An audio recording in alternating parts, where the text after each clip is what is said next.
আজ অফিস ছুটি ছিল, তাই বসে গেলাম একটু স্কিন কেয়ার করার জন্য।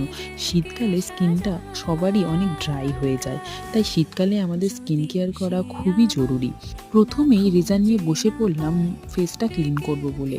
আগে না আমি অ্যালোভেরা জেল দিয়ে ফেসটা ক্লিন করতাম, কিন্তু খুব তাড়াতাড়ি ড্রাই হয়ে যেত, তাই এখন আমি ফেস ওয়াশ দিয়েই আমার স্কিনটা ক্লিন করি। দেখো অনেকটাই ক্লিন লাগছে। জুডিও থেকে আমি একটা হাইড্রেটিং ফেস মাস্ক নিয়ে এসেছিলাম। জানো তো, আমি এখনও অবধি কোনোদিনও ফেস মাস্ক ইউজ করিনি, এটাই আমার ফার্স্ট টাইম। তাই চলো ইউজ করে দেখি কীরকম রেজাল্ট আসে।